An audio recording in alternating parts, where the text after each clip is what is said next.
हिंदी में हमारा letter pad छपा है, फिर भी उसको पढ़ करके उनके समझ में नहीं आ रहा है कि ये क्या करें। हमारी जब डिमांड है कि हमको न्यूनतम वेतन 18,000 और 10 लाख रुपया बीमा जो मरने के बाद मिलेगा, ये दो चीज़ जबकि न्याय संगत है, किसी रिटायरमेंट जज से अगर इसको रिसीव करावें तो वो भी कहेगा कि नहीं ये सत्य है, ये मिलना चाहिए। लेकिन ये अगर ऐसा हो गया तो इन लोगों का कमीशन बंद हो जाएगा, सत्यता ये है। और जब अगर कंपनी रहेगी तो इनका कमीशन इनको मिलता रहेगा, 28 में रुपया इनके घर पे आता रहेगा।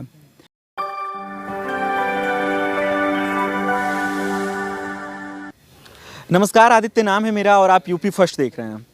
हम इस समय लखनऊ के इको गार्डन में मौजूद हैं, जहां पे उत्तर प्रदेश पावर कारपोरेशन की तरफ से जो मीटर रीडर हैं वो धरना दे रहे हैं। इनकी कुछ मांगे हैं जिनको हम ये जानने की कोशिश करेंगे कि ये उत्तर प्रदेश सरकार से क्या मांगे कर रहे हैं। यहाँ पे इनके संगठन मंत्री मौजूद हैं जिनसे हम बात करेंगे। पहले तो आप अपना परिचय दे दीजिए, उसके बाद पूरे मामले को बताइए। बिल्कुल बिल्कुल। मैं अशोक उपाध्याय, संगठन मंत्री, उत्तर प्रदेश पावर कारपोरेशन निविदा संविदा कर्मचारी संघ का संगठन मंत्री हूँ, अम्बेडकर नगर से। और हम लोग 7 सितंबर से यहाँ पर पड़े हुए हैं। सरकार से 5 बार की वार्ता विफल हो चुकी है। 6वीं बार के लिए हम भी सोच रहे हैं कि अगर वार्ता सफल हो जाती सरकार से तो हम यहाँ से चलते। हम तो काम करने वाले हैं, हम लोग अपना कमाएं खाएं। लेकिन जब तक वार्ता नहीं होगी, जब तक ये लागू करके हमको लिखित आदेश नहीं दे देंगे, जब तक आर्डर कॉपी नहीं मिल जाएगी, तब तक हम यहाँ रहेंगे। ये धरना खत्म होने वाला नहीं है। यूपी गवर्नमेंट होश में आकर के इसको सोच ले। और जो अधिकारी अपना मनमानी कर रहे हैं कि हम नहीं करेंगे या नहीं होने देंगे, इसको भूल जाएं। बिजली जब भी चलेगी तो इन्हीं कर्मचारियों से चलेगी। ये पता नहीं अभी कहाँ बेहोश हैं, इनको पता ही नहीं है। कोई भी डॉक्टर, इंजीनियर या थानेदार हमारी बिजली को नहीं चला सकता है। इस चीज़ को मैंने आगाह कर दिया है, लेकिन सरकार शायद अभी होश में नहीं है। उनको ये चाहिए कि हमसे वार्ता करके हमारी बात को मान लें, जो भी समझौता उनको करना हो हमारी महामंत्री से वार्ता करके इसको सुलझा लें। अन्यथा की स्थिति में 15 तारीख को शक्ति भवन का घेराव है। 1,80,000 जो हमारे यहाँ हैं, प्लस उसमें मीटर रीडर का भी कोई संख्या नहीं है। कितने हैं, असंख्य हैं ये। अभी तो सिर्फ ये लखनऊ के कर्मचारी आप देख रहे हैं। बस्ती, गोंडा, रायबरेली, अमेठी के कर्मचारी मीटर रीडर यहाँ आए थे। और हो सकता है कि कल अम्बेडकर नगर से भी आए। हमारे यहाँ से फ़ोन आ चुका है। हमने कहा एक्सीएन और चीफ इंजीनियर का और रिसीविंग ले करके तब आना, ताकि हम चेयरमैन और एमडी को उसको दिखा सकें। शोषण चरम पे है। सरकार फिर भी कंपनी को ही रखना चाहती है। ये कर्मचारियों का जो है खून चूसने का काम वही कंपनी करती है। अगर खून चूसने का काम करते हैं तो सिर्फ 2 आदमी हैं, या तो फाइनेंसर और या तो ठेकेदार। यही दो जो है गरीबों का खून चूसते हैं और इनको सरकार हटाना नहीं चाहती। कैसे, जरा एक बार एक्सप्लेन करिए इस चीज़ को। तो क्या चीज़? जैसे कि आपने कहा कि ठेकेदार खून चूस रहा है, तो मतलब ये कैसे, जरा इसको एक्सप्लेन करिए अच्छे से। इसको हम बता दे रहे हैं कि ESI के नाम पे बीमा का पैसा हमारा एक कर्मचारी का 350 रुपया हर महीने कटता है।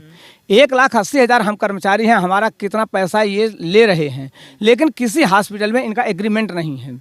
अभी जब हमने अम्बेडकर नगर में 16 अगस्त से लेकर 19 अगस्त तक का धरना कराया था, तो एक्सीएन और AC ऑफिस छोड़ करके फरार हो गई थी। फिर वो आनंद फानन में भागा आए। जब उनको नोटिस जाने लगी तो लखनऊ में किसी फर्जी अस्पताल का, जिसमें बुखार का दवा मिलता है, उसका एक स्लिप ले जा करके फर्जी नाम वाम लिख करके कर्मचारियों को देना शुरू कर दिए। हमने कहा हमको कपड़ा नहीं मिलता, पिलास पेचकस नहीं देती है, और इसका पूरा बजट बना करके विभाग से इशू कराते हैं कंपनी वाले। तो गरीबों का खून नहीं चूस रहे हैं तो और क्या कर रहे हैं। EPF का भी कुछ पता नहीं है, कहाँ पे जमा हो रहा है, कहाँ कितना है। न किसी का KYC है, न किसी का कहीं पे कन्फर्म EPF का पता है, बताता ही नहीं। अच्छा, 2 साल के बाद जब एक कंपनी बदल देते हैं तो वो आएगा साला तो बनारस में जमा करता है, तो वो आएगा तो नोएडा में जमा करता है। ये नहीं है कि हमारा एक EPF नंबर हो, एक खाते में हमारे जमा हो। अब तुम 10 साल में अगर 10 ठेकेदार बुलाओगे तो वो 10 खाते में पैसा जमा कर दिया, अब नहीं तो अब बना।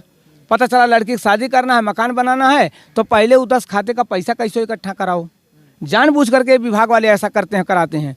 और इसका अधिकारी जो गजटेड अफसर हैं तो IAS कहने के लिए, लेकिन पढ़ने के बाद पूरी मात्रा में ये भ्रष्ट हो गए हैं।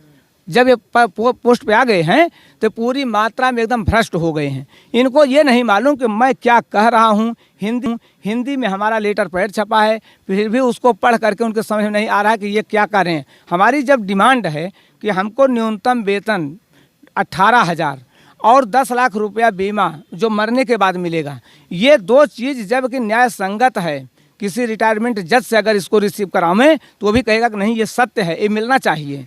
लेकिन ये अगर ऐसा हो गया तो इन लोगों का कमीशन बंद हो जाएगा, सत्यता ये है।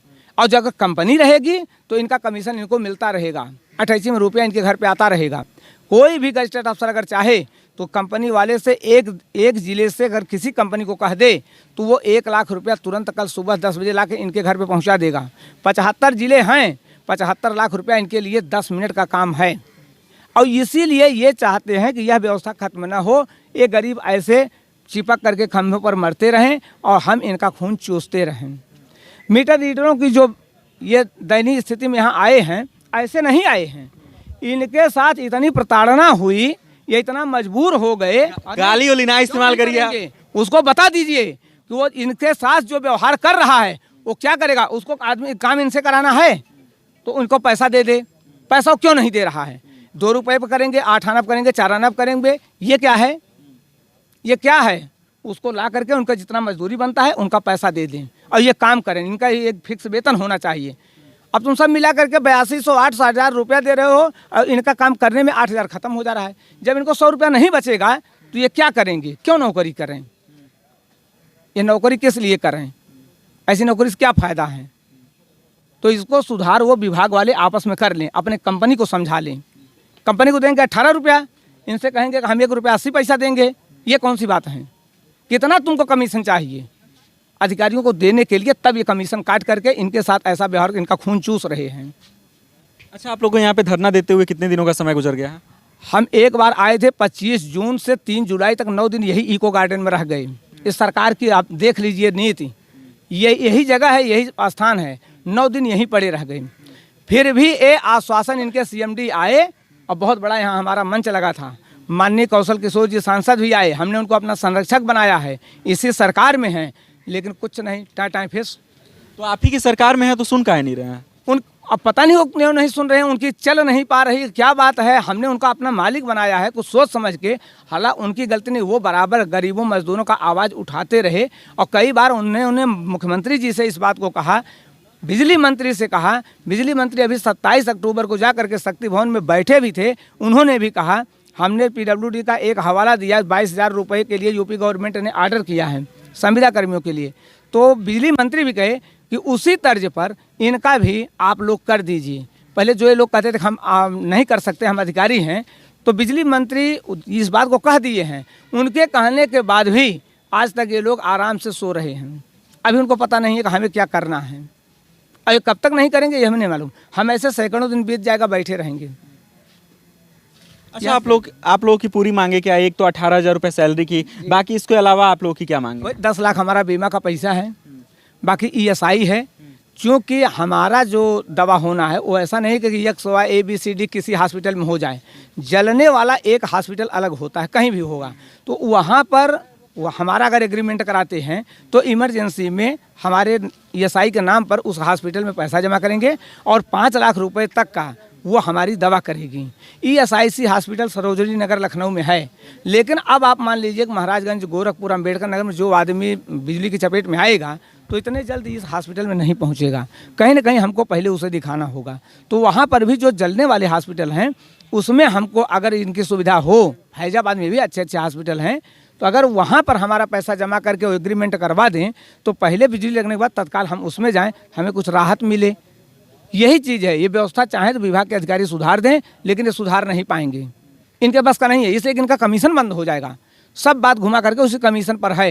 ये चाह रहे हैं कि किसी तरीके से इसको हम खसका दें और 20 दिसंबर को अध्यादेश जारी हो जाए, हमारा काम खत्म हो जाए, ये कमीशन ऐसे चलता रहे। बाद में कौन सरकार आएगी, क्या करेगी, वो पहुँचता थोड़ी कर देगी। जब तुम 5 साल रहे नहीं किए, इनको कोरोना काल से पहले हम लोग जब यहाँ 9 दिन तक धरना दिए तब नहीं करना चाहिए था, लेकिन सरकारें वैसे है तो हम दूसरा अधिकारी को क्या दोष दें। सरकार नहीं चाहती है, अगर चाह ले तो 1 घंटे का काम ये नहीं है।